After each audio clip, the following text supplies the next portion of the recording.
Hi, all right. Um, for my language topics research project this semester, I chose to study different strategies that are used by polyglots. And before this class, I had never heard of the word polyglot. And so I guess, I don't know, I thought it was very interesting and just kind of learning about the different variations of it and what it really means. And so I'm going to be talking a little bit more about that and what they do to learn languages and to learn a good amount of them. So basically, what I found was that there's a lot of different definitions of what a polyglot is, um, but kind of a main generalized basic one is just a person who knows and can use several languages. Um, and so, kind of what is controversial is the amount of languages that goes along with the word several. And so usually I found that it was at least more than three. And so there's people that kind of have a debate on that and stuff, but that is just kind of different for each person, I guess, as well as what it really means to know and use a language, which I'll talk about in a little bit.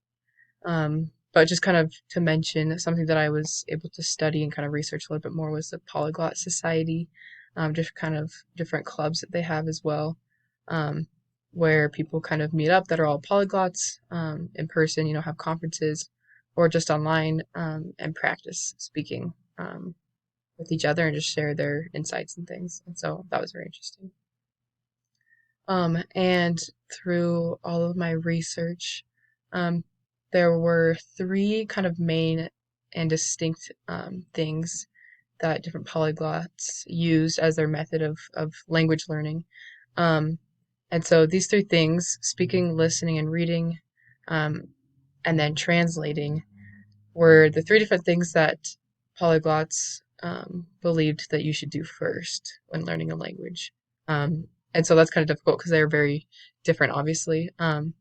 But as we kind of go into how some different polyglots use these methods and why it is their choice method, it kind of starts to make a little bit more sense. So first one on the left, we have Ollie Richards, and I was able to watch a lot of different YouTube videos that he has, kind of explaining different things. Um, and so I found that he basically starts learning a language by working through different dialogues in a textbook or in some kind of book. And he goes back and reviews it and kind of makes sure that he sets time aside to do that every single day. And I think he kind of, I don't know, he has a way of creating materials for himself. If he can't find a textbook that he likes or is interested in, he kind of starts to create different materials for himself to use, and then as well based off of that, he kind of has started to create new materials for other people to use as well. Um, and then Alex Rawlings, he is one of the youngest polyglots, um, and so he starts to learn a new language just in conversation. And so while he's talking to someone, he will ask them to kind of translate what they're saying after they say it, and then he will try and use the words or phrase that the his partner, speaking partner, used. He'll try and use those words right away in a sentence or in a way of conversing back and forth with the person. Um, and so very kind of head-on approach to that. And then Lydia Machova, she learns a new language by first, usually kind of similar to Alex, doing speaking practices and exercises, except for her major distinction and kind of difference from the others is that she doesn't always know the grammar concept. She kind of just figures it out as she goes along. And for some languages, she said that she doesn't know any of the grammar rules, which I think personally is similar to, native speakers or, people growing up speaking Spanish, that's their mother tongue. They don't always know the grammar rules. Same with me in English. And so I think that makes sense. And then um, the last one on the right here, we have Steve Kaufman, and he is kind of opposite to Alex and Lydia, and he is kind of saying that he's opposed to the speaking first method. And so instead of speaking the language first, he believes that that comes later on, those skills, but that you have to start by reading and listening to as many texts and things as possible. And so just really importance of comprehensible input by reading and listening for him. And then something that I found that was in common, similar to all of them, um, specifically the four that I just talked about, kind of their examples, um, was that they each make sure that they learn a new word that they don't know. So any words that are spoken to them, or they read or listen to, anything like that, or translate, that they make sure to learn the words that they don't know in whatever they're using for their method, and then using things that interest them to make it more engaging, more fun, and then trying out a method for at least 3 months to figure out if it works. And so Alex Rawlings actually kind of had a stance on this and just the importance of it and significance of not just kind of giving up on a method after a month or two, but sticking with it for a while to make sure it really works. And then just the application of the language and the new vocabulary that you're learning to your daily life. And this is just kind of the quote that Alex Rawlings said, more specifically, that he had to learn 5 languages first to figure out which method he liked best. And I thought that was very interesting because 5 languages in kind of seems like a lot to me. But yeah, and then he also wrote this book, as you can see, and I've been able to kind of find some parts of it online, but hopefully I'll be able to get that book soon and read it for more information. And so next, kind of going along, I'm not going to go through all of this just because I know that I only have 10 minutes to kind of explain what I researched and what I found. But this just kind of talks about what makes polyglots different from other language learners, according to Olive Richards. And this information is from a YouTube video that he made. And as I watched it, I took notes, and then these are the 8 things that he kind of said that makes polyglots different in their language study. And so I'm not going to go over all of them now, but it's really good information, and there are a few of them that I'm going to kind of start using, and that I haven't really thought of before, I guess, and so they're very helpful. These are just some accelerated learning techniques, kind of learning at a quicker pace, at a deeper level, which is something that a lot of polyglots talked about, and so these are just some different ideas to use for that. And then just how to become a polyglot and not just a language learner, or someone that's bilingual or trilingual or something. And so just kind of, again, taking it to the next step, just more ideas. And then as I was studying polyglots, of course I came across hyperpolyglots. And so the basic kind of general definition is just a person who learns and speaks many languages. And it was said to be usually at least 6 or more, although that's debatable. Because I found some statistics and some arguments of people who didn't believe you were a hyper polyglot unless you had 8 or more, or 10 or more, or 12 or more, things like that. And so it's debatable.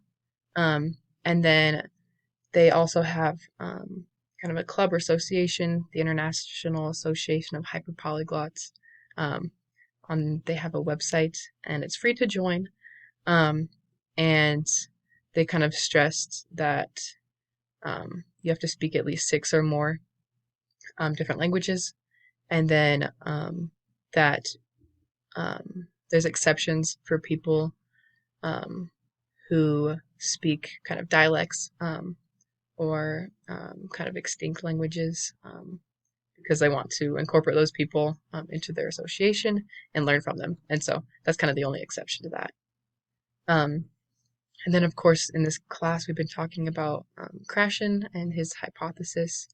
Um, and I kind of thought it was interesting, just this quote about um, kind of different methods.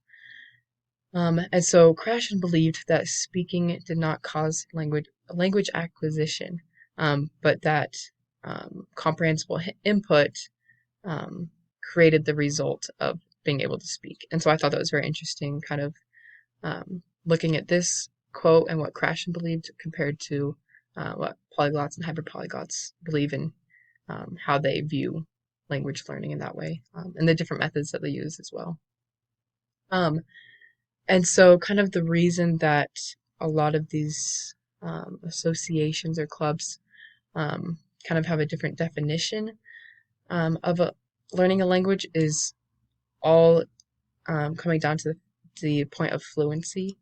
Um, and so, kind of just some, I don't know, some reflective questions, I guess, that I had as I studied was just, can you truly be a polyglot if you only read and write in a language, which there is no answer to, unfortunately, um, just because depending on the person, um, a language, to know a language, you don't always need to speak it, or for example, Arabic, kind of speaking that language is more extinct or not as well known nowadays, and so people who read and write in it um, have those skills, but people would differ on if they're actually completely fluent or not in that. And then the second question, just can fluency only be achieved by speaking the language?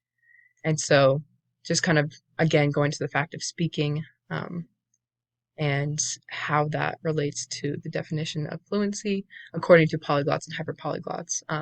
And I guess just language learners in general. And I think through all the, different sides and debates on this, for me, I think it's just different for every person.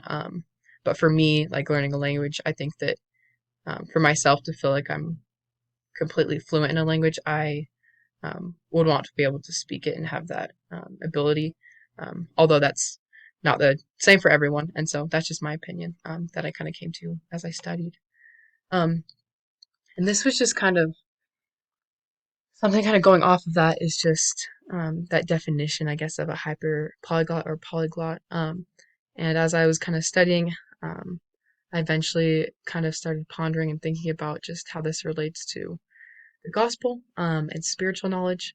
Um, and I kind of started to think, is God, because He is all knowing, He has all knowledge and all power.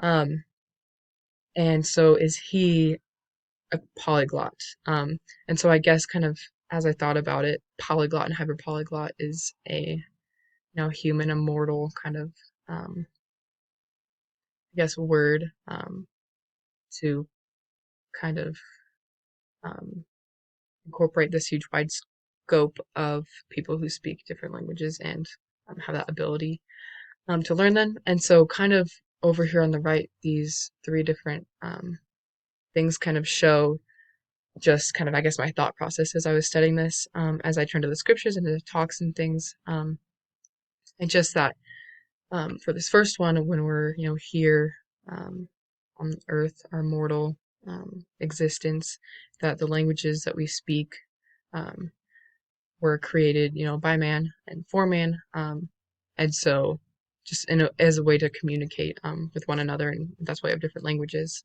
around the world. And different, numerical systems and alphabetic systems, things like that. And then um, while we're here on the earth, we still have that ability to receive revelation and feel the Holy Ghost. Um, Although we are, immortal beings, but we still have that gift given from God to be able to do that.